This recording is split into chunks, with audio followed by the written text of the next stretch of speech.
So if you wanted, you could pause the video at this point and try these two warm-up questions from the solving exponential equations that we did yesterday. If not, I'll just move on and get the solution. So in the first one, we have 2 to the x equals 8. So what we want to do is ensure that we have the common base. So we need to change 8 into 2 to some exponent to get 8, and that number is 3. 2 cubed is 8. Since they have the common base now, the only way these can be equal is if their exponents are equal. So I'm going to put therefore, remember the stress I stressed in the last video by putting therefore x equals 3. Because if you just put down, if you just cover this up and don't have that part, you're saying that x equals 3 and it doesn't seem like it's related to what we just wrote. So by putting the therefore, you are saying the only way these can be equal is if their exponents are equal. So common base works a lot of the time because you can find a similar exponent with the same base as the x that you're trying to find. But in the second one, not so much.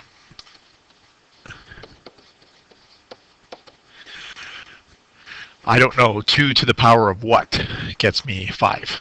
So luckily in advanced functions in our last course, we have a strategy for when we do this. We needed to take the log of both sides. So we're going to introduce logarithms into our math here.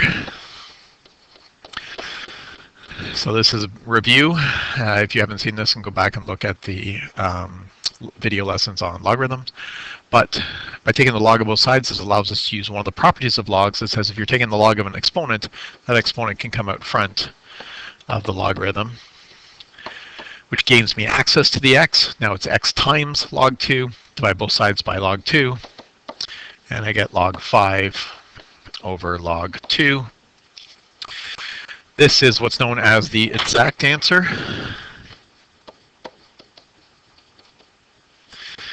But you can punch this into your calculator since it's the common log. It's base 10. You can just go off and punch that in your calculator, and I got 2.3219. That's the decimal answer. You'd like to keep as many decimal places as you can because it's an exponent. I'm going to have 4 decimal places. And you can check that if you go 2 to the power of 2.3219, you're going to get very, very close to 5. So that's a little reminder of logarithms because we're going to be needing this concept of logarithms to differentiate some different exponential functions. So our last video lesson, we learned how to differentiate, or a couple of video lessons before, we've learned how to differentiate y equals e to the x. And so now we're going to tackle other ones like 2 to the x or 10 to the x that are not as friendly as e to the x. E to the x is great because the derivative of e to the x is just e to the x. But if it's something else, we need a new strategy. And that strategy is logarithmic differentiation. So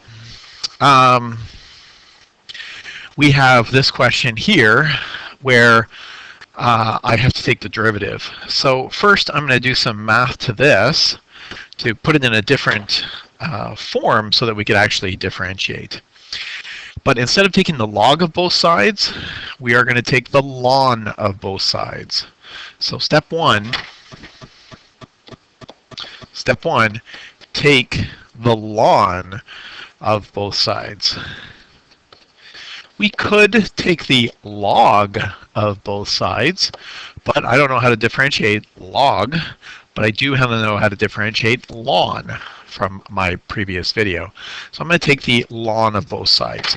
Notice that I could have done it in this question. I could have taken the ln of both of these instead of the log, because the ln is just the log base e, but it didn't make sense to do it there, but here it will. So I'm going to take the ln of both sides, so this becomes ln of y and ln of 10 to the x. Remembering that ln is just a special logarithm with base e, we can use the same rule of logarithm that we did in the slide before and bring down the exponent. all the rules for logarithms apply to ln because ln is just a special logarithm. So what that'll mean is ln y equals x ln 10. Now, notice I haven't done any calculus yet. I've just rearranged the question to have lns in it because I know how to differentiate ln. I don't know how to differentiate y equals 10 to the x, but I do know how to differentiate ln. So at step 3 is we are going to differentiate each side with respect to x. So with respect to x. So on the left-hand side, I am taking the ln of y. So remember, the derivative of ln of y is 1y, 1 over y, but I'm differentiating with respect to x, and this is a y, so I need to add the dy by dx. So that's just the derivative of, you already know the derivative of x is 1 over x, so the derivative of ln y is 1 over y dy by dx.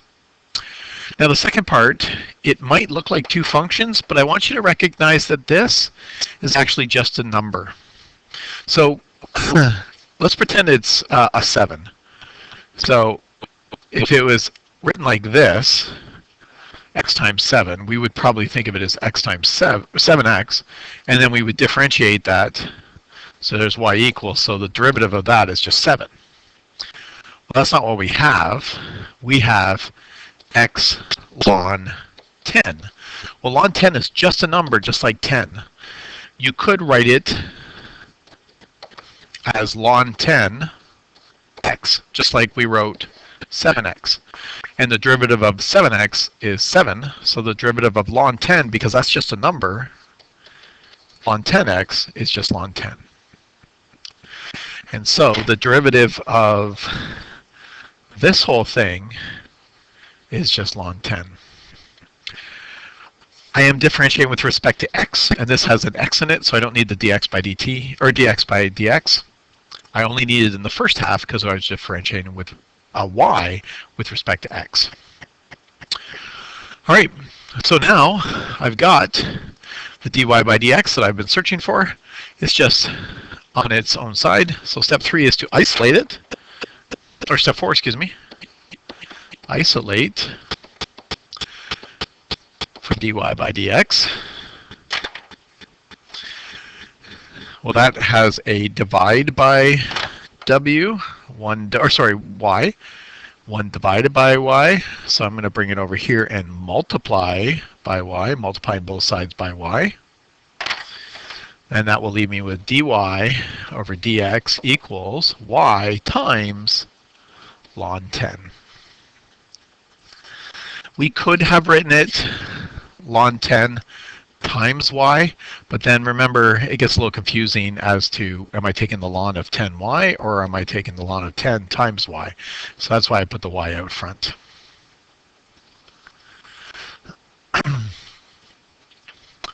And that is the derivative. However, it's got a y in it, and I want it to differentiate it with respect to x.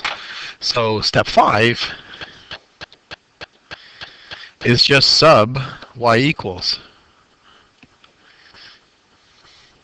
And that comes right back from the question. Y equals 10x. And so the derivative is, well, there's y, so I'm going to replace with 10 to the power of x ln 10. And that is the derivative of y equals 10 to the power of x. So this process is called logarithmic differentiation. Let's just review what we did. We took the ln of both sides. It is a logarithmic rule that will allow me to bring down the exponent. I'm also taking the ln of both sides instead of the log because I know how to differentiate ln. I don't know how to differentiate log. So bringing that down puts the x ln 10 by itself. Now, in green, I start to differentiate. The derivative of ln y is 1 over y, dy by dx, because I'm differentiating with respect to x. And the derivative of x ln 10 Well, that's just the same as like a 7x. So the derivative of 7x would be 7. So the derivative of ln 10x is just ln 10. Now I got to isolate the y. Since it's being divided by y on the left-hand side, the inverse operation is to times y. And then substitute whatever y actually is, in this case 10 to the x. So that now tells me how to differentiate other exponential functions. The only ones we've been able to differentiate before were e to the x. That was the only one we knew how to do now. Well, now we can do 10 to the x. And you can imagine the process would be the same as 2 to the x if you had to differentiate. So the next classic question, so this is a classic calculus question, is what about x to the x? We know e to the x, but what about x to the x? Well, not quite as, again, we don't have some rule here. This isn't one function inside another function. So we're going to use logarithmic differentiation.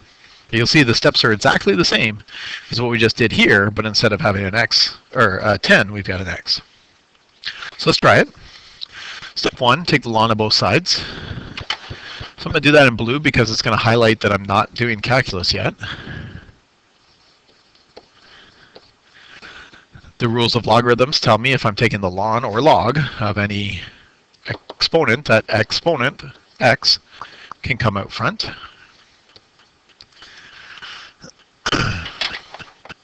And now I can differentiate both sides. So I'm going to switch to green here. The derivative of ln y is 1 over y, dy by dx. And on the right-hand side, now I do have two functions. Before, in the questions before, it was ln 10, which is a number, but ln x is a function. So I'm going to have to use the product rule on this guy.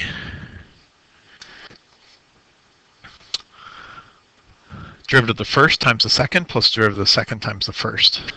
So the first function is x, so the derivative of the first is 1, times the second, just ln x.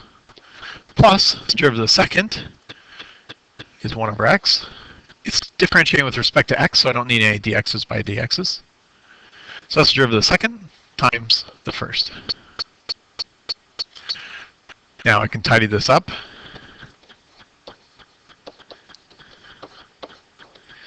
One times ln x is just ln x. And then 1 times x divided by x, that just cancels. And you're left with a plus 1. I want to isolate for dy by dx. Since it's dividing by y, I'm going to multiply that y on the other side. And again, you can put the y out front or at the end. It's multiplying, it doesn't matter. Just going to get rid of this little tail here so you don't think it's anything different. And then we replace the y to the x with what y, or replace the y with x to the x.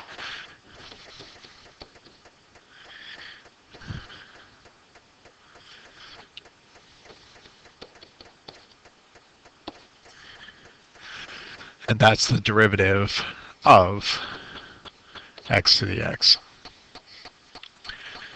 So different conclusion because we have two variables here, but the logarithmic differentiation allowed me to differentiate something that I never would have imagined I could differentiate. Just going to erase this here to make sure you don't think that's a limit. It is ln.